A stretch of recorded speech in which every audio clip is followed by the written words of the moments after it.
Israel अपने अस्तित्व की जंग लड़ रहा है, वहीं मिडिल ईस्ट में उसके चारों तरफ एक ऐसा आग का चक्र तैयार हो गया है जिस पर कदम रखते ही इजरायली सेना के ऊपर बम और गोले बरस रहे हैं।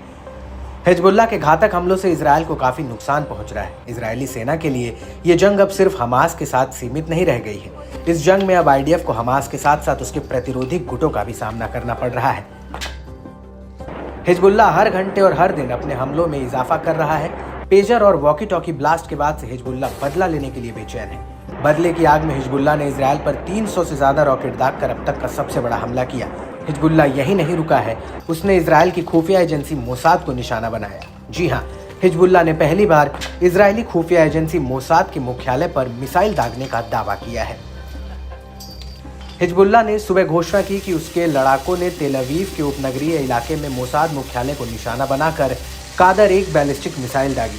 समूह के बयान के मुताबिक मोसाद उनके नेताओं की हत्या और पेजर तथा वॉकी टॉकी विस्फोटकों के लिए जिम्मेदार है, जिसमें दर्जनों लोग मारे गए और लेबनान में हजारों लोग घायल हो गए। इसके साथ ही हिजबुल्लाह ने कहा कि यह हमले का गाजा पट्टी में दृढ़ फिलिस्तीनी लोगों और उनके बहादुर और सम्मानजनक प्रतिरोध के समर्थन में है, लेबनान और उसके लोगों की रक्षा के लिए है। दरअसल हिजबुल्लाह इस वजह से भी भड़का हुआ है क्योंकि इजराइल की तरफ से बेरूत में किए गए हवाई हमलों में उसके एक वरिष्ठ कमांडर की मौत हो गई है।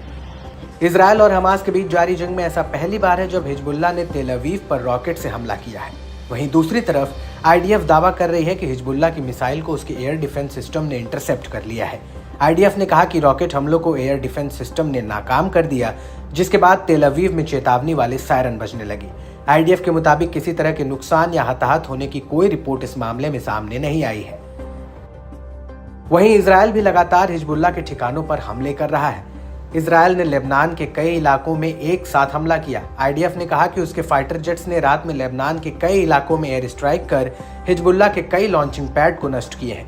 इस सब के बीच इजराइल के पीएम बेंजामिन नेतन्याहू ने लेबनान के नागरिकों को एक संदेश दिया है कि इजराइल की जंग लोगों से नहीं बल्कि हिजबुल्लाह से है।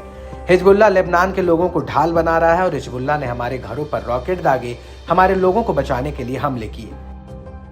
यहाँ देखने वाली बात यह है कि हिजबुल्लाह कमांडर फौज शुक्र की मौत के बाद से हिजबुल्लाह अपने हमलों में तेजी लाया है, लेकिन इजराइल को यहाँ किसी भी मामले में कम नहीं कहा जा सकता, क्योंकि आईडीएफ जिस तरह हिजबुल्लाह के हमलों को झेल रही है उसके जवाब में वो भी उतनी ही तेजी से और भयानक तरीके से हमला कर रही है।